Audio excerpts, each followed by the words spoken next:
tegishli aniq manzilli ko'rsatma berishingiz kerak. Çözmegen holda iloji yo'q. Murojaat boryapti, kecha tarqatyapti-da o'sha nimalari. Bu kam haqiqiy kambag'al, muhtoj odamga berish kerak. Erta bitta xonadonga kiryapti, rasmga tushib tashlayapti. Bu ikki etaj.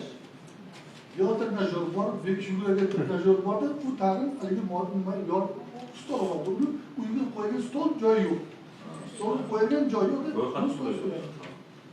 o'shani o'rganishga borib berish kerak. Hamkorlik to'g'risida tegishli ko'rsatma berib, o'sha boyagi e'tirozlar, kamchiliklar qo'ygan holda uni yig'ilishib, har bir xodimga alohida ko'rsatma bergan ma'qul bo'ladi. Rahmat. Boshqa savollar yo'qmi? Ruxsat bersangiz, rahmat.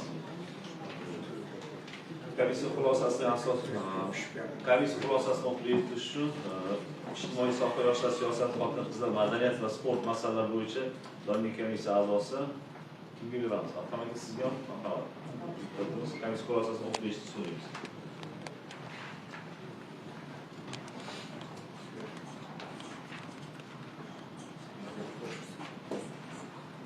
Assalomu alaykum. Kengash raisi, hurmatli deputatlar.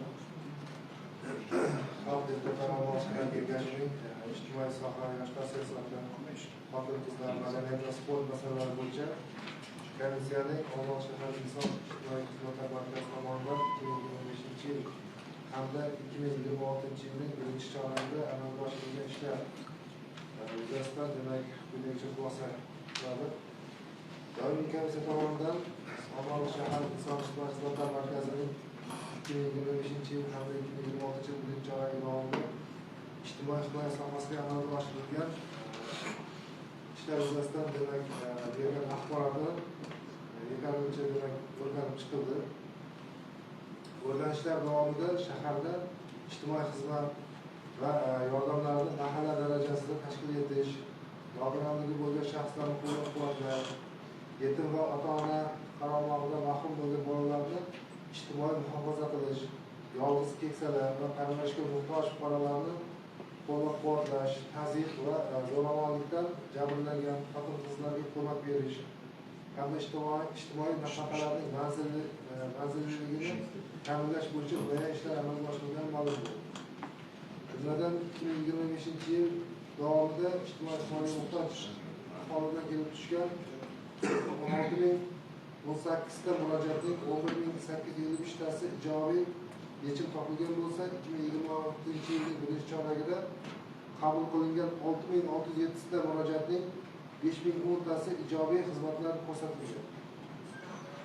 Shaharda nogironligi bo'lgan 3.246 nafar shaxs mavjud bo'lib, ularning ijtimoiy himoyasini kuchaytirish, reabilitatsiya vositalari va ortopediya mahsulotlari bilan ta'minlash bo'yicha ishlar olib borilmoqda. Shuningdek, nogironligi bo'lgan shaxslarning bandligini ta'minlash hamda adaptiv sportga jalb qilish borasida ham ijobiy natijalarga erishilgan. Nogironligi bo'lgan bolalar uchun kunduzgi parvarishlash xizmatining joriy etilganligi, yetim va ota-ona qaramog'idan mahrum bo'lgan bolalarni uy-joy bilan ta'minlash, ularning ijtimoiy moslashuvi va bandligini ta'minlash choralari amalga oshirilayotganligi alohida e'tirof etilgan. Shu bilan birga faol hayotiy qadam dastur doirasida yolg'iz keksalar va parvarishga muhtoj shaxslarga yangi turdagi ijtimoiy xizmatlar yo'lga qo'yilganligi, tazyiq va zo'ravonlikdan jabrlangan xotin-qizlarga psixologik, huquqiy va ijtimoiy yordamlar ko'rsatilganligi ma'lum qilindi. Yuqoridagilarni inobatga olgan holda ijtimoiy soha yoshlar siyosati, xotin-qizlar, madaniyat va sport masalalari bo'yicha komissiya Xalq deputatlari Olmos shahar kengashining 1-sessiyasini tasdiqlashda maqsadga muvofiq deb hisoblaymiz.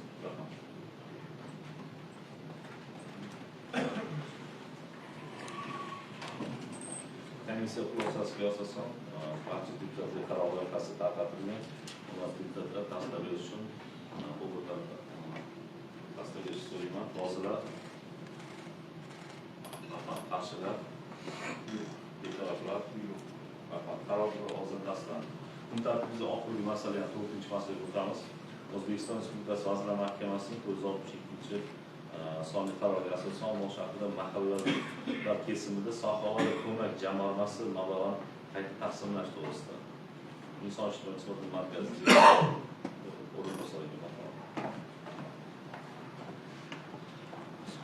bunga alohida konkretno ma'nosini o'rnatib, chunki qanaqa doim qaysi ko'rilgan, aniq konkret qaysi mahallaga necha pul kerak, nima uchun kerak?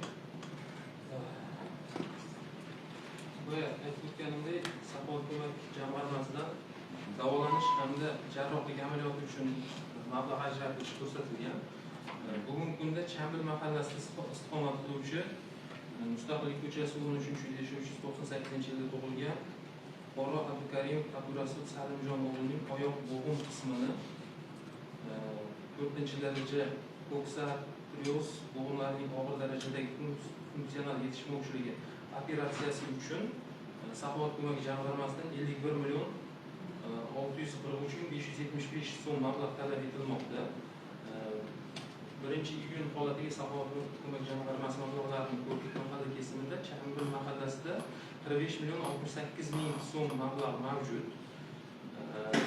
Ya'ni yetmayapti, 6,5 million yetmayapti. Toshkent mahallasini hisobida 104 million mablag' mavjud. Mana shu yuqoridagilarni inobatga olgan holda Toshkent mahallasidan Chambil mahallasini hisobiga o'sha operatsiya uchun 6.575.102 so'm, shuningdek keyinchalik Chambil mahallasining ehtiyojmand aholisini ehtiyojlarini qoplash uchun qo'shimcha yana 10 million so'm, jami 16.575.102 so'm mablag' o'tkazib berishdi. Amaliy yordam berishingiz. Savollar bormi? Ahmed aka, masala bormi siz mahallangiz? Haqiqatan uy boya aytib takdirga ham 10 million mablag' so'rayapti. O'sha Chambil tushunadi, 10 million, 10 million Chambil izohlasa. Rahmat. Savollar bor boshqa? Taklif yo'q. Agar savollar taklif bo'lgan bo'lsa, xulosani komissiya xulosasiga beramiz. Marhamat. Mahalla byudjet, tadbirkorlik rivojlanish, iqtisodiy sohada qurilish va kommunal soha masalalari komissiya a'zosi Alisher Samadov komissiya xulosasini o'qib eshitish. Assalomu alaykum, hurmatli rais, hurmatli deputatlar. Xalq deputatlari ommaviy shahar kengashining mahalliy byudjet, tadbirkorlikni rivojlantirish, ijtimoiy islohotlar, qurilish va kommunal soha masalalari bo'yicha doimiy komissiyasining O'zbekiston Respublikasi Vazirlar Mahkamasining 462-sonli qaroriga asosan Olmaliq shahridagi mahallalar kesimida Saxovat va ko'mak jamg'armasi mablag'larini qayta taqsimlash to'g'risidagi masala yuzasidan xulosasi. Olmaliq shahar inson ijtimoiy xizmatlar markazining 2026-yil 16-iyundagi 12-01-01-02-727 sonli murojaati hamda Saxovat va ko'mak jamg'armasi mablag'larini mahallalar o'rtasida qayta taqsimlash va ehtiyojmand fuqarolarni ijtimoiy qo'llab-quvvatlash to'g'risidagi masala doimiy komissiya tomonidan o'rganib chiqildi. O'rganishlar davomida O'zbekiston Respublikasi Vazirlar Mahkamasining 2025-yil 23-iyuldagi 462-son qaroriga muvofiq ijtimoiy himoyaga muhtoj oilalar va fuqarolarni qo'llab-quvvatlash maqsadida Saxovat va ko'mak jamg'armasi mablag'lari hisobidan ijtimoiy yordamlar ko'rsatib kelinayotganligi belgilandi. Shuningdek, Vazirlar Mahkamasining 462-son qaroriga asosan tuman, shahar xalq deputatlari kengashlariga mahallalar kesimida shakllangan mablag'larni fuqarolar yig'inlarining ijtimoiy-iqtisodiy holatidan kelib chiqib, qayta taqsimlash vakolati berilganligi inobatga olindi. Yuqorida ta'kidlab o'tilganidek, Chambil mahalla fuqarolar yig'inida istiqomat qiluvchi fuqaro Abdukarimov Abdurasul Salimjon o'g'liga qo'yilgan tashxis sababli jarrohlik amaliyotini o'tkazish uchun jami 51.643.575 so'm mablag' talab etiladi. Chambil mahalla fuqarolar yig'ini Saxovat va ko'mak jamg'armasida mavjud mablag'lar ushbu xarajatlarni to'liq qoplash uchun yetarli emasligi. Qo'shimcha ravishda 6.575.102 so'm mablag', shuningdek ehtiyojmand oilalarni qo'llab-quvvatlash uchun qo'shimcha 10 million so'm mablag' ajratishga ehtiyoj mavjudligi ma'lum bo'ldi. Doimiy komissiya tomonidan mazkur masala atroflicha muhokama qilinib, fuqarolarning sog'lig'ini tiklash, ehtiyojmand oilalarni qo'llab-quvvatlash hamda ijtimoiy himoya tizimining manzilliligini ta'minlash maqsadida Toshkent mahalla fuqarolar yig'inining Saxovat va ko'mak jamg'armasi mablag'lari hisobidan Chambil mahalla fuqarolar yig'inining Saxovat va ko'mak jamg'armasiga jami 16.575.102 so'm mablag' o'tkazish maqsadga muvofiqlik topildi. Yuqoridagilarni inobatga olgan holda doimiy komissiya xalq deputatlari Olmaliq shahar kengashining 45-sessiyasida tasdiqlash maqsadga muvofiq deb hisoblaydi. Rahmat.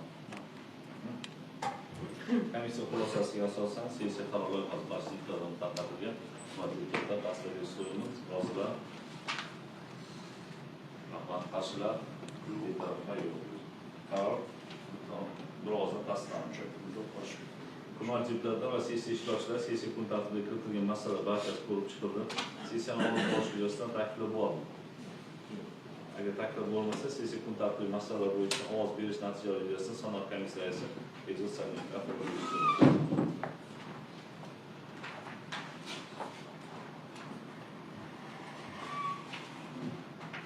Assalomu alaykum, hurmatli deputatlar, sessiya ishtirokchilari. Bugungi 7-chi hafta xalq deputatlari Olmaliq shahar kengashining 45-sessiyasida kengashga saylangan 23 nafar deputatdan 15 nafari markaziy studiyadan, 4 nafari onlayn video konferensiya shaklida ishtirok etdi. Uzrli sabablarga ko'ra 4 nafar deputat ishtirok etolmadi.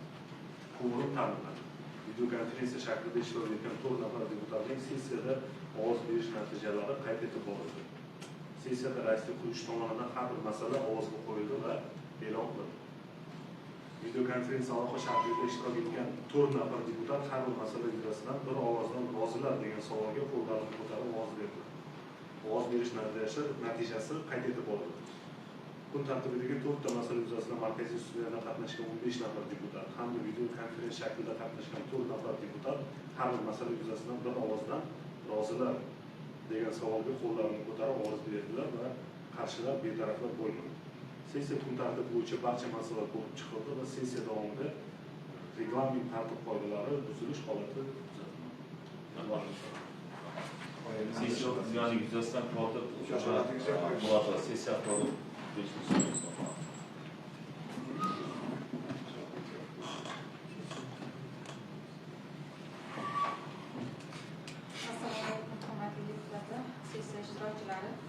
Bugungi 7-chi chaqiriq xalq deputatlari Olmaliq shahar kengashining 45-sessiyasida kengashga saylangan 23 nafar deputatdan 15 nafar studiyadan 4 nafar onlayn shaklda ishtirok etdi. Uzrli sabablarga ko'ra 4 nafar deputat ishtirok etmadi. Quorum ta'minlandi.